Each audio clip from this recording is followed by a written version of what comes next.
अच्छा, एक पदार्थ के 5 ग्राम को 20 ग्राम विलायक में घोला गया है। ये पूरा पूरा सीधा सीधा ऐसे लिखा हुआ है कि एक पदार्थ के 5 ग्राम को 20 ग्राम विलायक में घोला गया है। जो पदार्थ घोला है उसका अनुभार 500 है और जो विलायक है उसका अनुभार 60 है। ठीक है, और उसका जो वाष्प दाब है वो 40 है। अब विलयन का वाष्प दाब पूछा गया है, यानी शुद्ध विलायक का वाष्प दाब आपको दे रखा है। अब आप इसमें जो वैल्यू पुट करोगे वो वैल्यू कौन कौन सी रहेंगी और कैसे निकाल पाओगे उन वैल्यूओं को। सबसे पहले आप देखो कि इस क्वेश्चन में स्मॉल डब्ल्यू यानी जिसको घोला गया है वो 5 ग्राम है। 5 ग्राम को घोला गया है। कितने ग्राम में घोला गया है? 5 ग्राम को घोला गया है 20 ग्राम में। कितनी मात्रा है? ये 5 ग्राम है और ये मात्रा कितनी है? 20 ग्राम है। तो 5 ग्राम को 20 ग्राम में घोला गया है, तो स्मॉल डब्ल्यू आपका 5 हो जाएगा और कैपिटल डब्ल्यू आपका 20 हो जाएगा। साथ ही इसमें कहा गया है कि अनुभार जिसका 500 है, यानी स्मॉल एम जो है उस पदार्थ का 500 दे रखा है, यानी जो पदार्थ दे रखा है उसका अनुभार 500 है। साथ ही इसमें कहा गया है कि कैपिटल एम जो पदार्थ जिस पदार्थ में उसको घोला गया है उस पदार्थ का अनुभार 60 है, यानी उस जो विलायक है उसका अनुभार 60 दे रखा है। साथ ही उसमें कहा गया है कि जो विलायक है उसका वाष्प दाब, यानी विलायक कोष्टक में वाष्प दाब कितना है उसका? 40 सेंटीमीटर है, यानी पी का जो मान है वो 40 दे रखा है। विलयन का वाष्प दाब यानी पीएस आपसे पूछा गया, यानी सॉल्यूशन का जो वाष्प दाब है वो कितना है वो आपसे पूछा गया है। ये क्वेश्चन है जो है आज की क्लासेस का सबसे पहला क्वेश्चन है।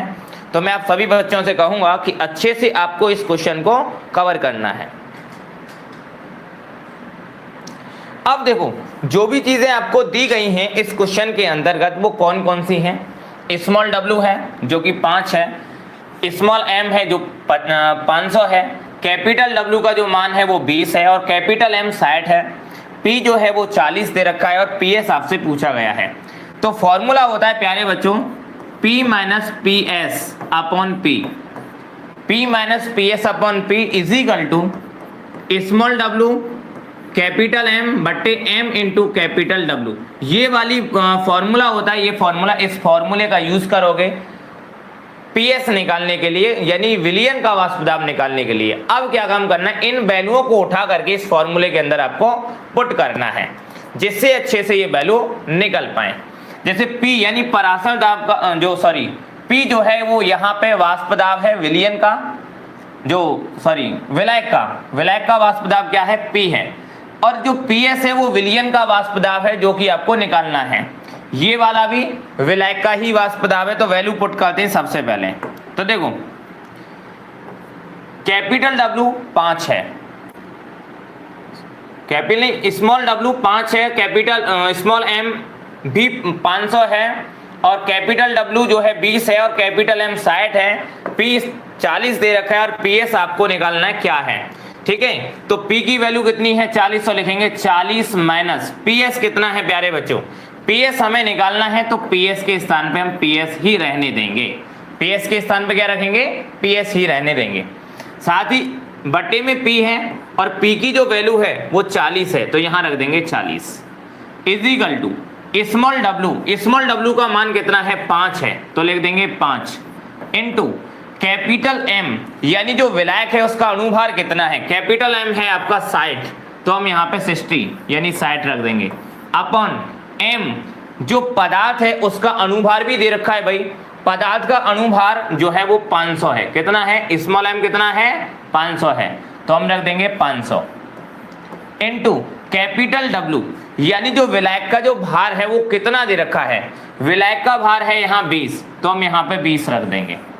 अब इसको क्या काम करना है? आपको हल करना है, कैलकुलेट करना है और आपके सामने इस क्वेश्चन का आंसर निकल आ जाएगा। कैसे निकालना है? देखो, सबसे पहले ये हो जाएगा 40 माइनस पी एस बट्टे 40 बराबर 5 6 30 यानी 300 बट्टे 500 गुणा 20 करें तो ये हो जाएगा 5 दूनी 10 और 3 0 यानी 10,000 वैल्यू हो जाएगी। कितनी हो जाएगी? 10,000। तो सबसे पहले 2 0 से 2 0 कट कर देते हैं। 2 0 ने 2 0 को मार दिया यानी कट कर दिया। अब बचा यहाँ पे 40 माइनस पी एस बटे 40 बराबर 3/100।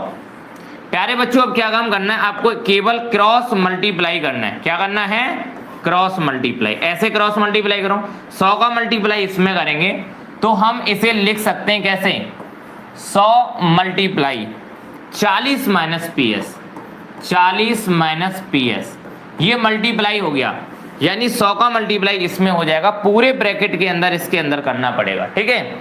और इस 40 का मल्टीप्लाई इधर करना है, तो 100 का मल्टीप्लाई इधर और 40 का मल्टीप्लाई इधर, तो इजिकल टू 40 मल्टीप्लाई 3, 40 मल्टीप्लाई 3।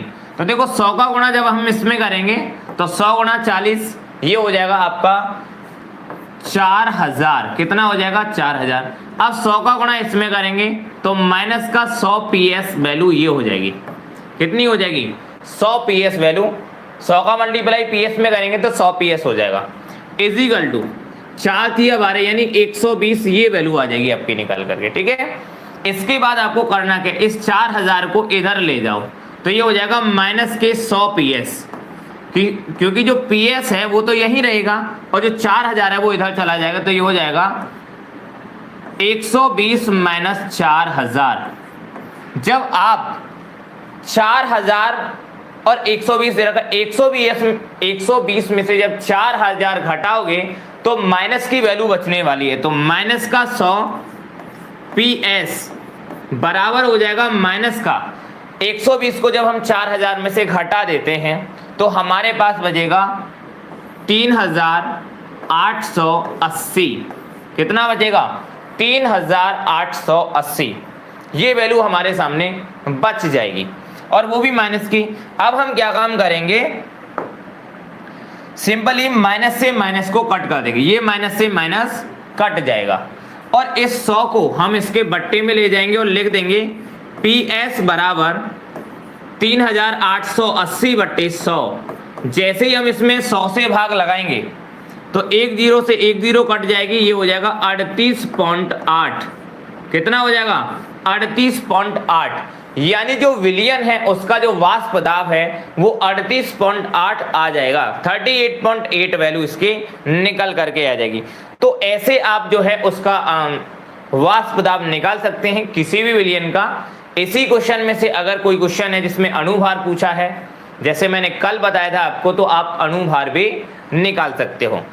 तो नोट कर लो इस क्वेश्चन को, स्क्रीनशॉट लेते रहें जिससे कि बाद में आपको नोट्स बनाने में कोई भी समस्या ना हो। इसके बाद हम थोड़ा सा आगे बढ़ेंगे और नेक्स्ट क्वेश्चन के बारे में चर्चा करेंगे जो कि काफ़ी अच्छा क्वेश्चन है। तो मैंने कल की क्लासेस में और आज की क्लासेस में जो है जिन क्वेश्चनों के बारे में चर्चा की वो क्वेश्चन राउल्ट के नियम और वाष्प दाब से संबंधित थे।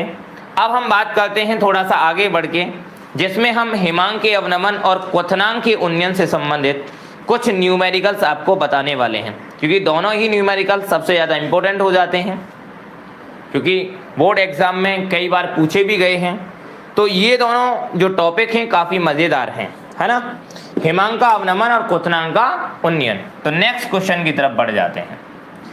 नेक्स्ट क्वेश्चन है कि गन्ने की शक्कर, गन्ने की शक्कर का मतलब होता है इच्छू शर्करा। गन्ने की जो शक्कर होता है उसका जो नाम होता है प्यारे बच्चों वो इच्छू शर्करा होता है। क्या होता है, इच्छू शर्करा होता है। तो लिख देते हैं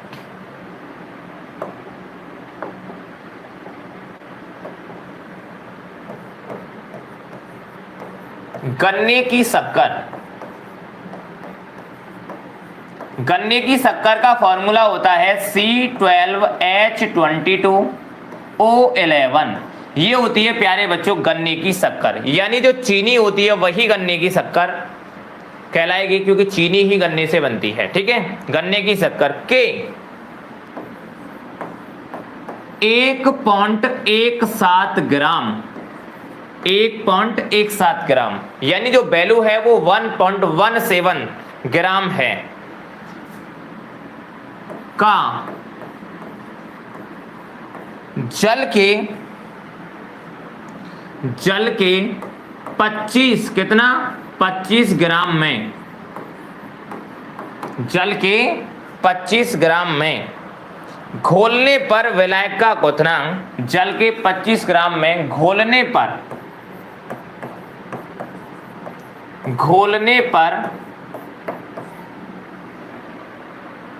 विलायक का क्वथनांक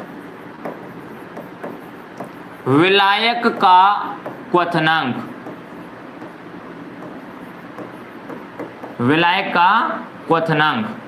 0.071 डिग्री सेल्सियस, कितना डिग्री सेल्सियस बढ़ जाता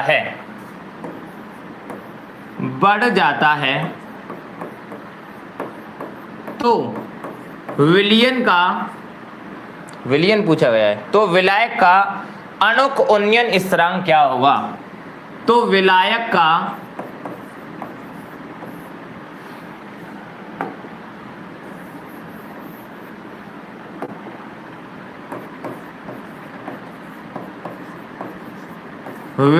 का अणुक उन्नयन स्थिरांक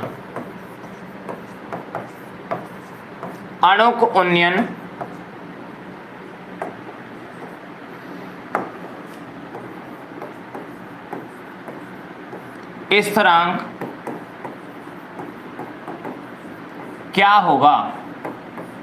देखो एक चीज इसमें जान लेना कि जो चीजें हमें पूछी जा रही हैं वो कौन कौन सी हैं।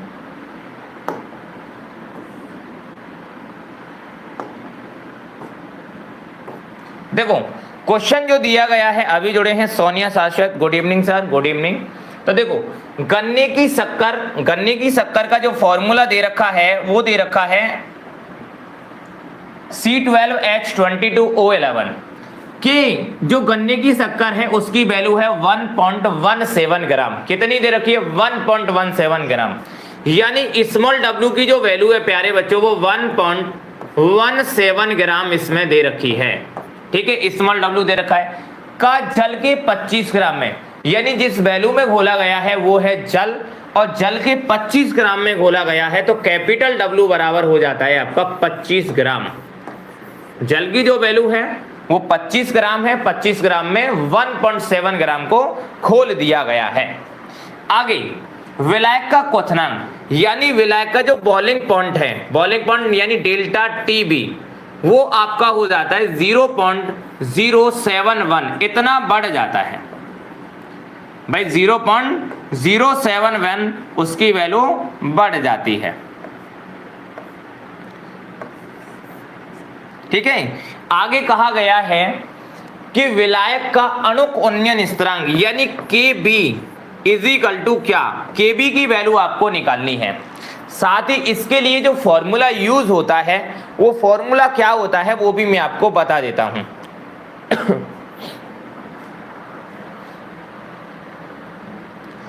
ये वाला क्वेश्चन है, बहुत ही इजी है, ऐसे ही इसको निकालना है।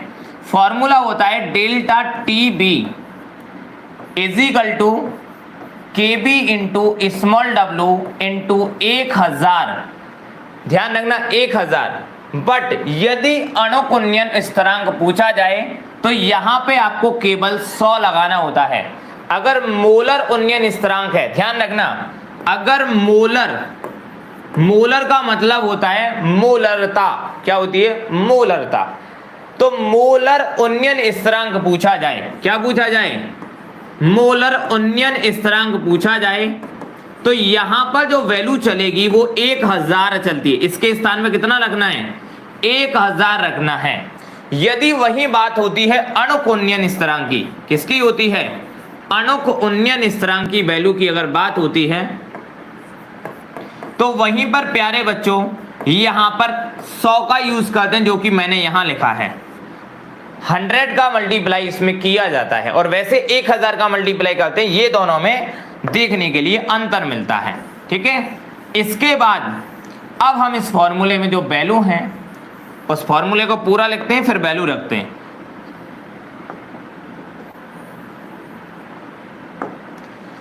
इनटू 100 यानी 100 बटे m इंटू कैपिटल W, ये वाला होता है फॉर्मूला। और इस फॉर्मूले में हमें जितनी भी वैल्यू दे रखी हैं उन सभी वैल्यूओं को पुट करना होता है, यानी रखना होता है। तो डेल्टा टीबी की जो वैल्यू है प्यारे बच्चों, वो वैल्यू है डेल्टा टीबी की कितनी,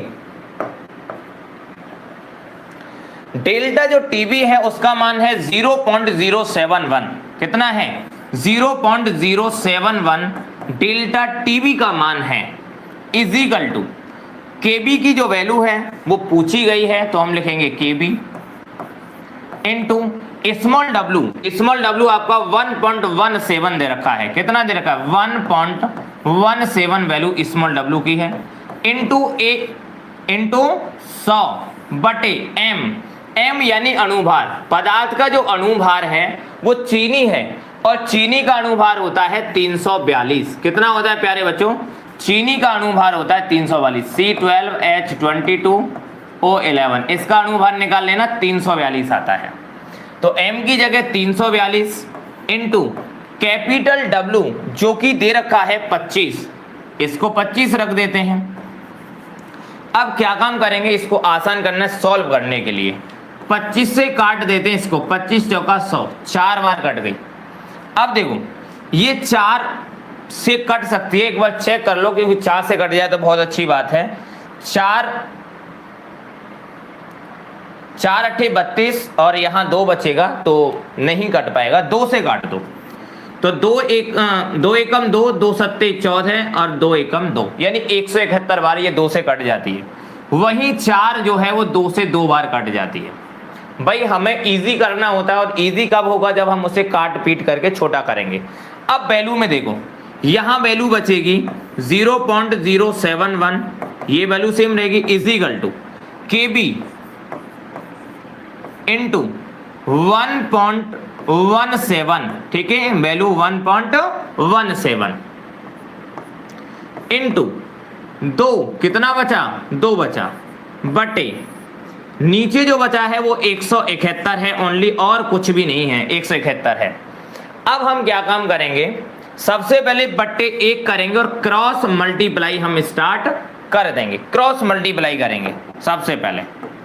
अब क्रॉस मल्टीप्लाई करेंगे तो कैसे करना है ये भी देख लो, 171 मल्टीप्लाई 0.071, ठीक है, तो 171 मल्टीप्लाई 0.071, ये वैल्यू इधर वाली हो गई, इजिकल टू इधर वाली वैल्यू है केबी इंटू जो भी वैल्यू दे रखी है,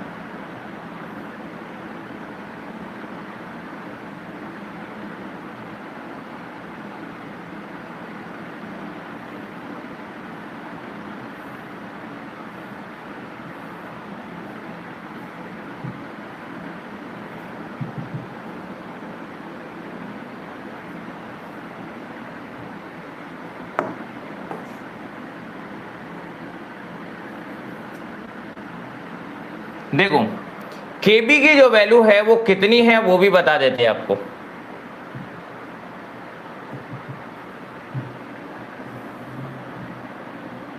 यहां हमारी जो वैल्यू है वो दिखाई दे रही है, कितना है 171 का मल्टीप्लाई हमने इसमें किया 0.071 में, तो हमने लिख दिया 171 मल्टीप्लाई 0.071। अब 1 का मल्टीप्लाई हम इसमें करेंगे तो ये हो जाएगा केबी इंटू 1.17 इंटू 2, ठीक है। अब देखो इन दोनों का आपको मल्टीप्लाई करना है, तो कमेंट करो कितना मल्टीप्लाई आने वाला है दोनों संख्याओं का।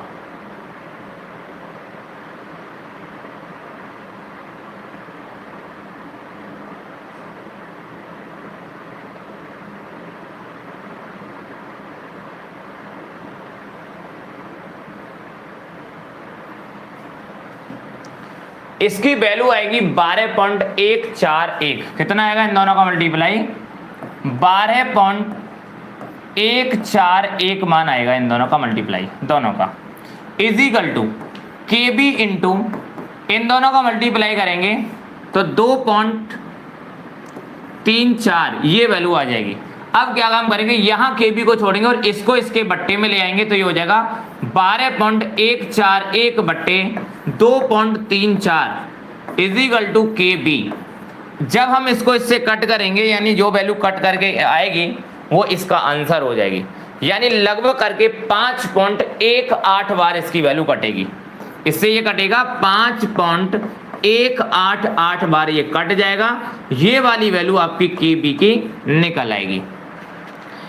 यानी इजीली आप केबी की वैल्यू आसानी पूर्वक निकाल सकते हो। ये जो है क्वेश्चन बहुत ही आसान है, केवल आप पर कैलकुलेट करना आना चाहिए, यानी वैल्यूओं को मल्टीप्लाई करके कैलकुलेट करना आसानी पूर्वक आना चाहिए। ठीक है, क्वेश्चन कर सकते हो।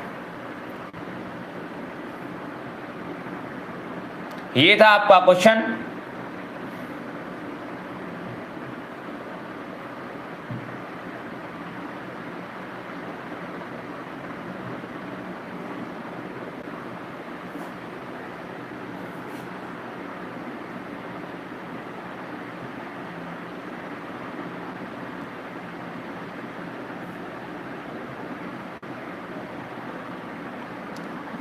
चलो तो चलते हैं नेक्स्ट क्वेश्चन की तरफ, और नेक्स्ट क्वेश्चन हमारा बहुत ही जो है अलग रहेगा इस क्वेश्चन से।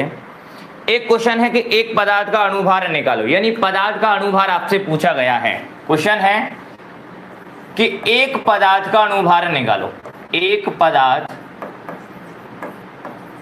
का अणुभार निकालो। क्या निकालना है? अणुभार निकालना है। अणुभार निकालो, एक पदार्थ का अणुभार निकालो। पदार्थ का अणुभार निकालना है जिसके 4.18 ग्राम में, जिसके 4.18 ग्राम को जल के 240 ग्राम में, को जल के 240 ग्राम में, जल की कितनी वैल्यू है? 240 ग्राम में घोलने पर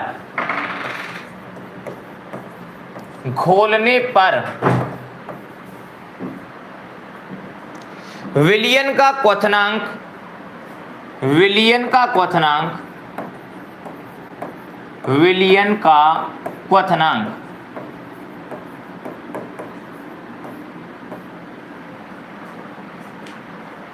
वायुमंडलीय दाब पर, वायुमंडलीय दाब पर 100.065 डिग्री सेल्सियस हो जाता है,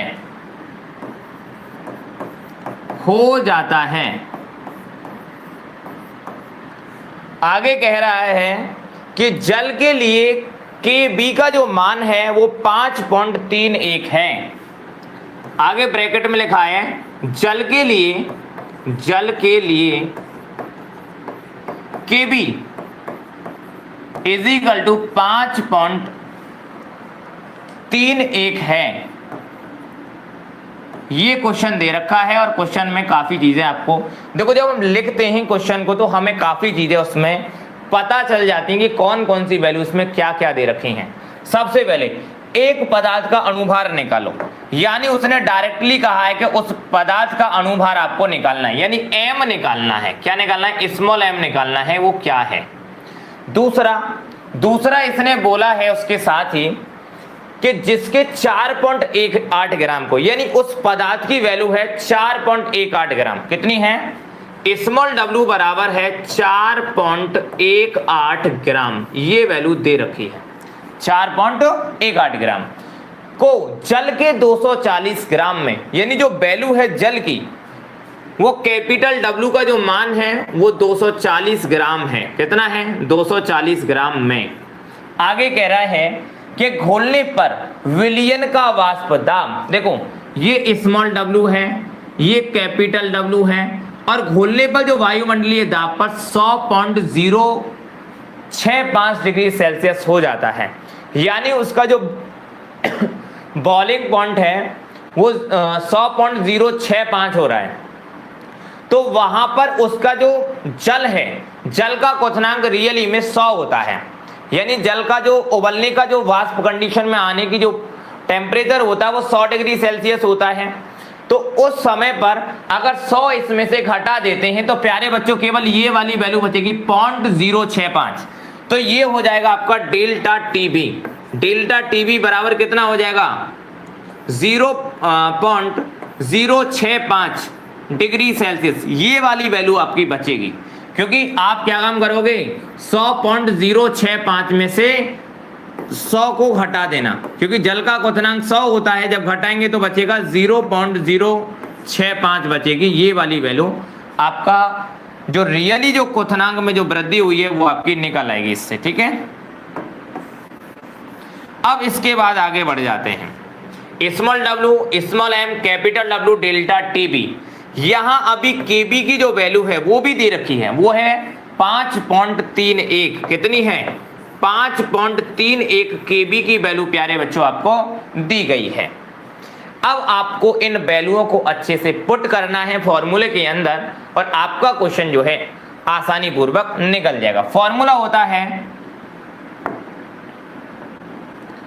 delta TB is equal to KB into small W into 1000 बटे एम इंटू कैपिटल डब्ल्यू। ये फॉर्मूला होता है, इससे आप आसानी पूर्वक क्वेश्चन को निकाल सकते हो।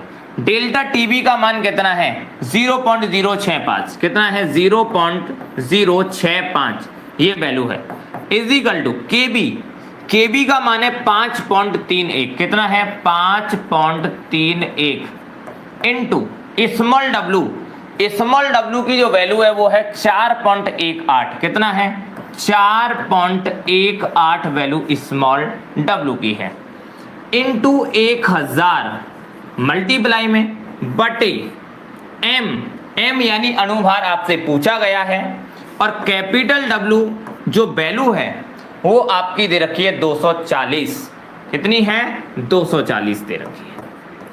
अब आप इसे हल करो, यानी जो भी वैल्यू दे रखी है उनको कैलकुलेट करो और आपका आंसर निकल आएगा इजीली, ठीक है।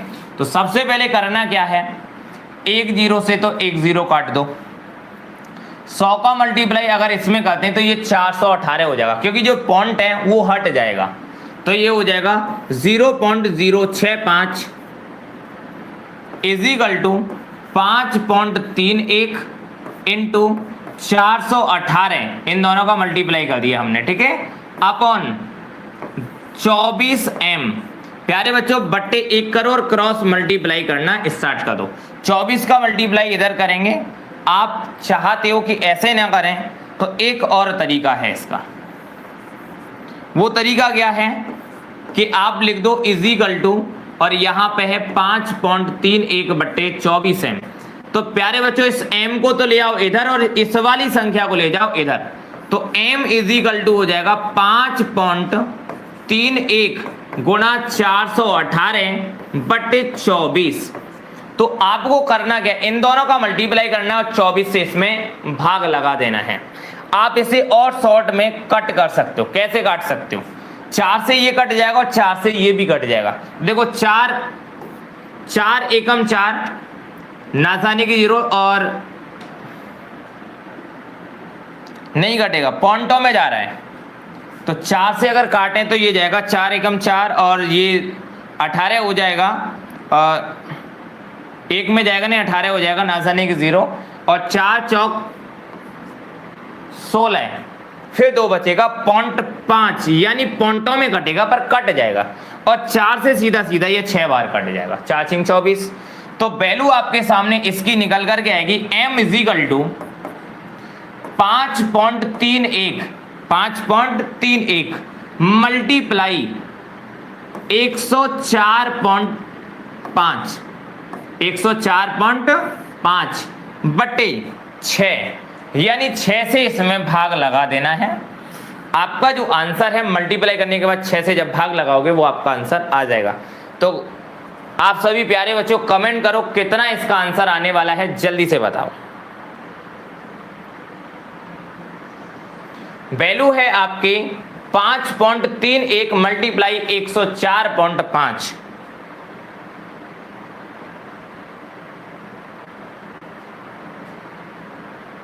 यानी दोनों का मल्टीप्लाई करेंगे तो 554 पॉइंट कुछ वैल्यू आपकी आने वाली है, 554.89। m is equal to 554.89/6। m बराबर जो वैल्यू आएगी वो आपका आंसर आ जाएगा। 6 से जब आप भाग लगाओगे तो समथिंग 142 पॉइंट कुछ वैल्यू नहीं, कम आएगी, 142 नहीं, कम आएगी।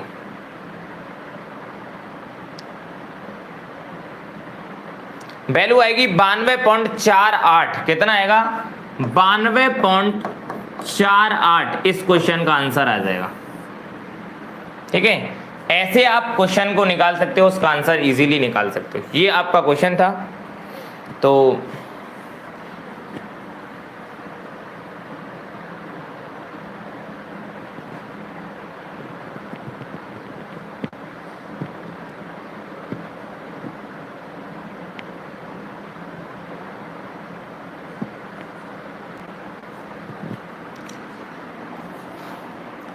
ये था आपका नेक्स्ट क्वेश्चन, और ऐसे आपको ऐसे क्वेश्चनों को निकालना है।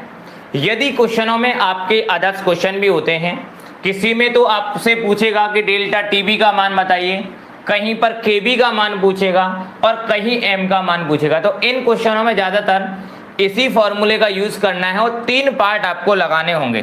कौन कौन से ये भी बता देता हूं।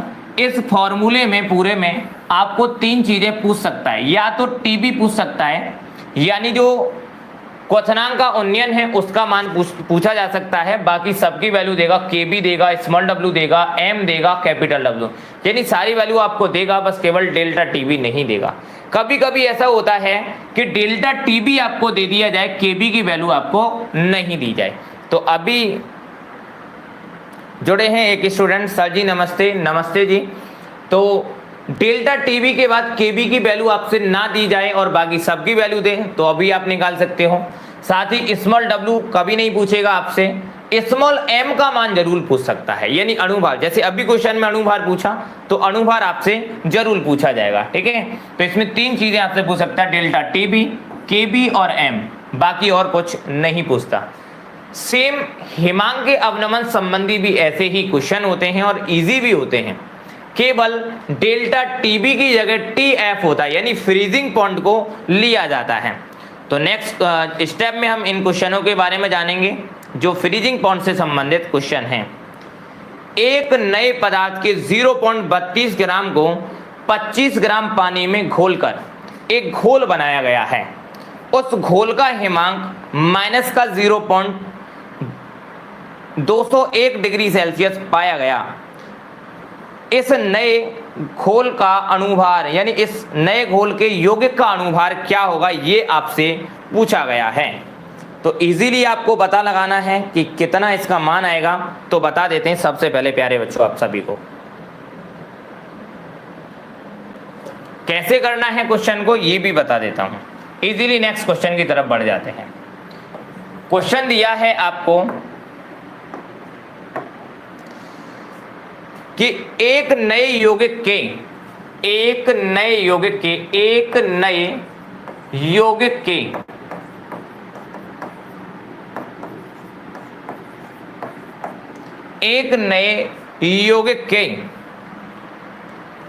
0.32 ग्राम यानी 0.32 ग्राम को 25 ग्राम पानी में घोल कर 25 ग्राम पानी यानी जल,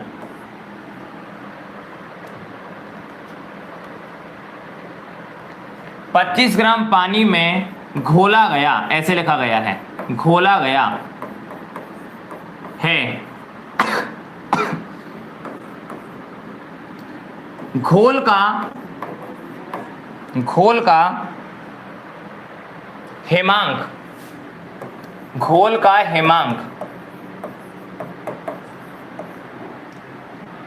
0.201 डिग्री सेल्सियस घट जाता है। क्या हो रहा है? घट जाता है,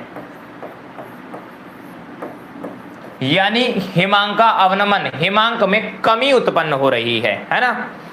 आगे कहा गया कि नए पदार्थ का अणुभार क्या होगा।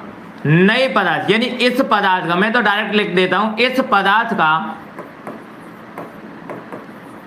अणुभार क्या होगा, यानी इसका मॉलिक्यूलर मास आपसे पूछा गया, अणुभार क्या होगा। यदि एक चीज और दे रखी है, यदि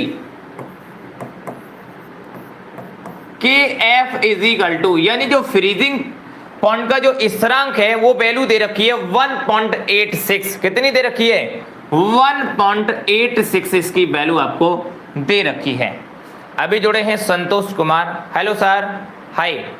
अब देखो ये जितनी भी वैल्यू है वो आपको दे रखी है, तो कैसे कैसे आपको वैल्यू पुट करना है और कैसे निकालनी है इन सभी वैल्यूओं को। देखो सबसे पहले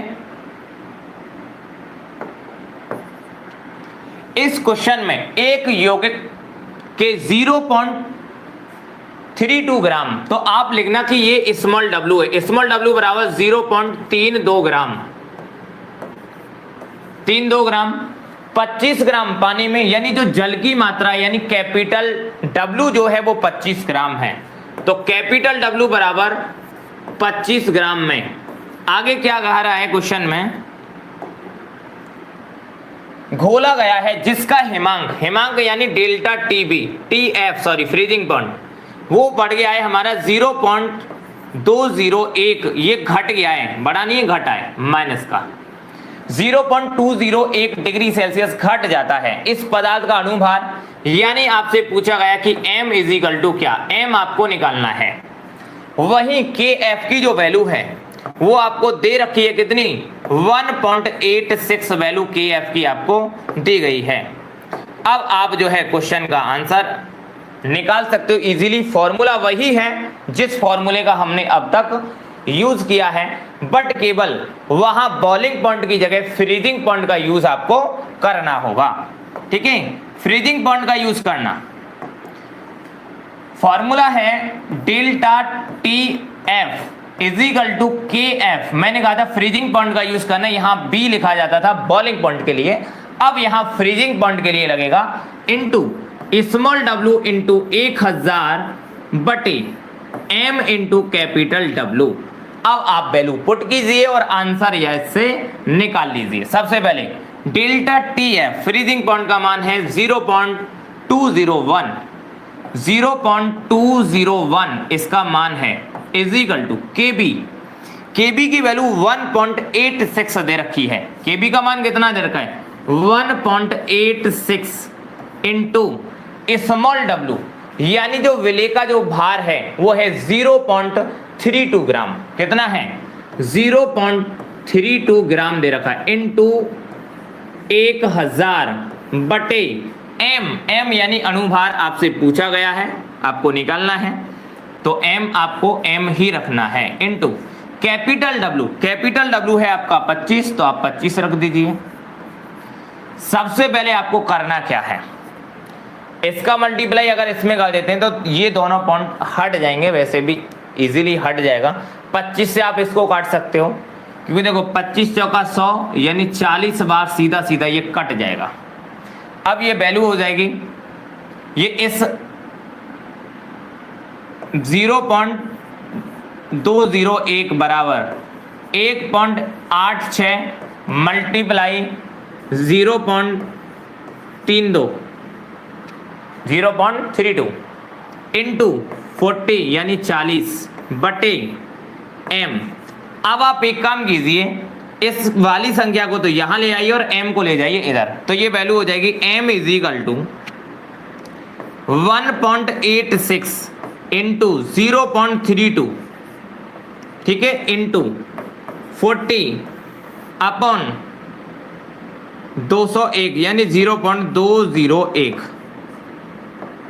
अब आपको करना कुछ नहीं है, केवल इन सभी संख्या को मल्टीप्लाई करना है, 0.201 से डिवाइड कर देना है और आपका आंसर निकल करके आ जाएगा। 40 का मल्टीप्लाई ऐसे इसमें करो तो ये हो जाएगा 4 दूनी 8, इजीली कर लेते हैं, तो m इज इक्वल टू 1.86 ये वाली वैल्यू इनटू, अब हम इन दोनों का मल्टीप्लाई करते हैं तो 4 दूनी 8 और 4 12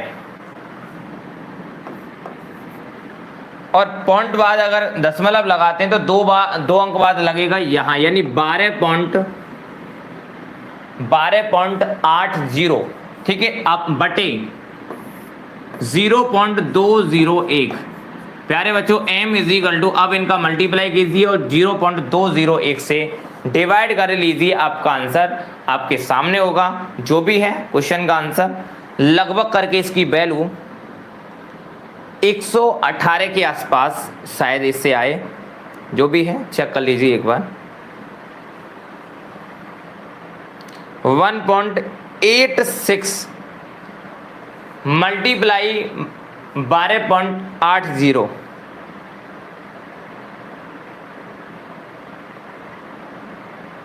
23.80 कितना आ गया? 23.808 डिवाइड बाई 0.201। इसमें डिवाइड कर देना है आपको, जो भी वैल्यू आए उसमें 0.201 से, यानी 118.44 वैल्यू आ जाएगी। कितना आ जाएगा? 118.44। ये पदार्थ का अनुभार यानी m निकल करके आपके सामने आ जाएगा। तो ऐसे आप क्वेश्चन को हल कर सकते हो, इजी से निकाल सकते हो। ज़्यादातर जो क्वेश्चन है वो इतना जो है हार्ड नहीं है, इजीली क्वेश्चन नॉर्मल है, हो जाएंगे। इस क्वेश्चन के जो न्यूमेरिकल हैं और इस लेसन के जो न्यूमेरिकल हैं वो काफ़ी ज़्यादा आसान है, केवल 4-5 फॉर्मूले पे आधारित हैं। मैं फिर से आपको उन फॉर्मूले के बारे में आपको एक बार अवगत जरूर कराऊंगा कि कौन कौन से फॉर्मूले हैं जिनकी सहायता से आप जो है इस पूरे लेसन के न्यूमेरिकल्स निकाल सकते हो, ठीक है। चलो तो आगे मैं आपको बता देता हूँ कौन कौन से हैं, उन सभी के बारे में बता देता हूँ। सबसे पहले आप मूलरता के लिए फॉर्मूला लगा देना। बहुत ही प्यारा सा फॉर्मूला है मूलरता का।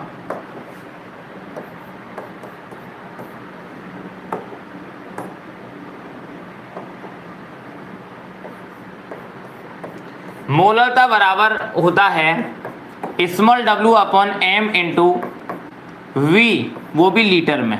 ये आपको फॉर्मूले लगाना है और मूलरता के क्वेश्चन आपको हल करना है। पहले क्वेश्चन इससे निकालने हैं जो बोर्ड एग्जाम में पूछे जाते हैं। उन क्वेश्चनों के बारे में थोड़ा सा मैं बता रहा हूँ कौन कौन से फॉर्मूले से क्वेश्चन पूछे जाते हैं। दूसरा आपका मोललता द्वारा क्वेश्चन पूछे जाते हैं। मोललता के लिए आपको small w upon m into capital W, वो भी केजी में।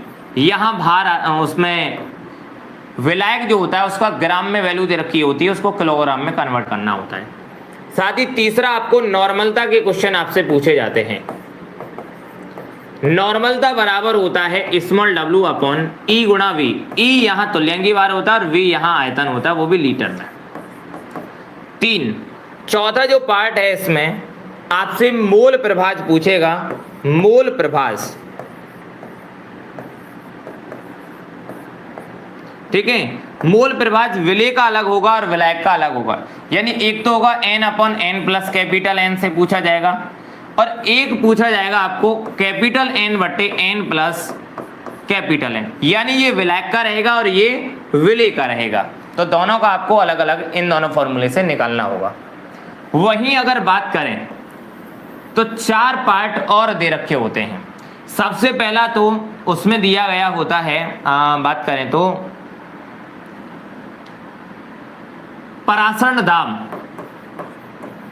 परासरण दाब से संबंधित क्वेश्चन आपके बोर्ड एग्जाम में पूछे जाते हैं, जिसका फॉर्मूला होता है PV बराबर W अपॉन M RT, जहां R स्थिरांक होता है, T टेम्परेचर होता है, वो भी परम ताप 273 उसमें ऐड कर देते हैं डिग्री सेल्सियस में।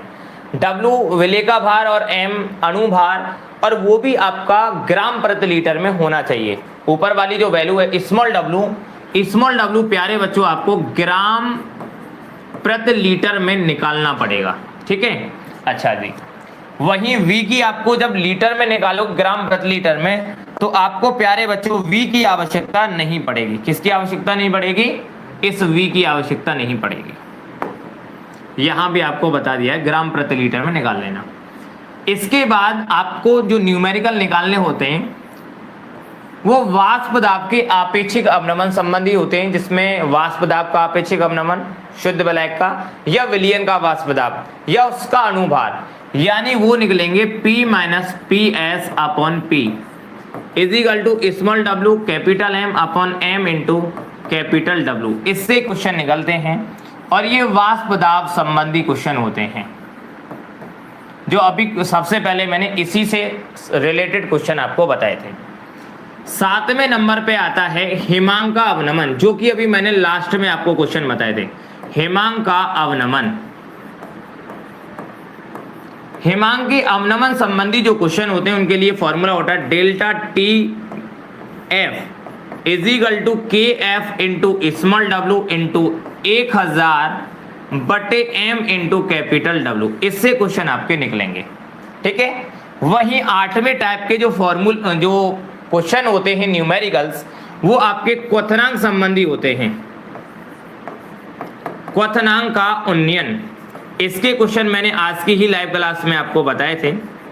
इसका फॉर्मूला होता है डेल्टा टी बी यानी boiling point is equal to K B into small W into 1000 बटे एम इंटू कैपिटल डब्ल्यू।